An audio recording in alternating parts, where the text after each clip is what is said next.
Now the serpent was more cunning than any beast of the field which the Lord God had made. And he said to the woman, has God indeed said, you shall not eat of every tree of the garden? And the woman said to the serpent, we may eat the fruit of the trees of the garden, but of the fruit of the tree which is in the midst of the garden, God has said, you shall not eat it, nor shall you touch it, lest you die.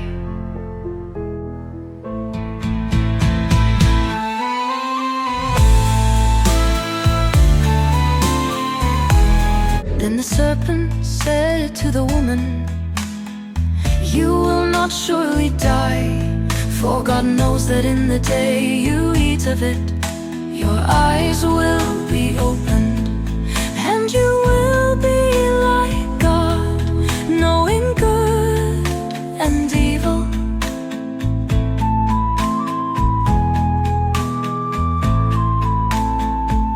So when the woman saw that the tree was good for food, that it was pleasant to the eyes, and a tree desirable to make one wise, she took of its fruit and ate.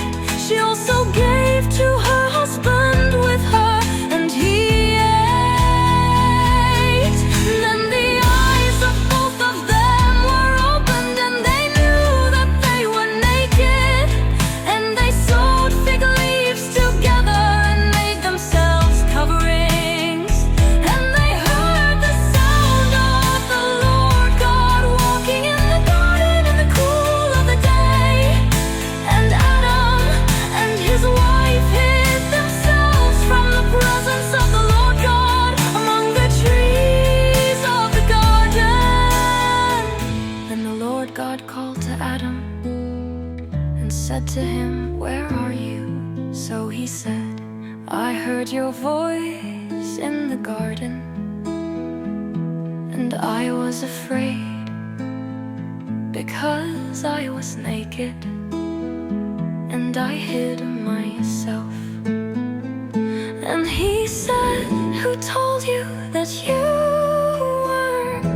Have you eaten from the tree of which I commanded you that you should not eat? Then the man said, the woman whom you gave to be with me, she gave me of the tree, and I ate.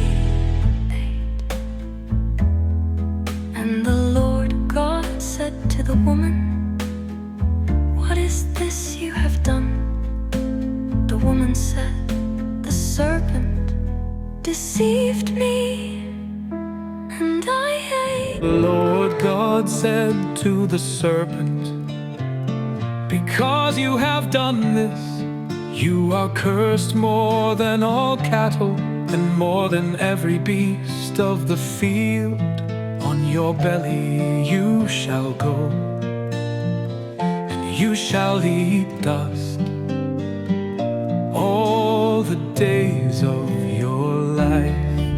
And I will put enmity between you and the woman, and between your seed and her seed. He shall bruise your head, and you shall bruise his heel. To the woman he said, I will greatly multiply your sorrow and your conception. In pain you shall bring forth children. Your desire shall be for your husband, and he shall rule over you. Then to Adam he said, because you have heeded the voice of your wife, and have eaten from the tree of which I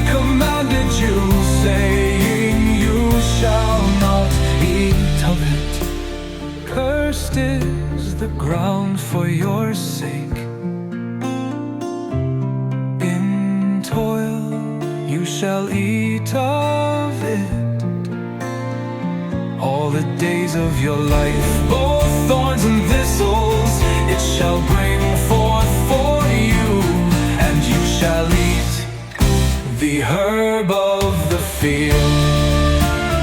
In the sweat of your face you shall eat bread, till you return to the ground.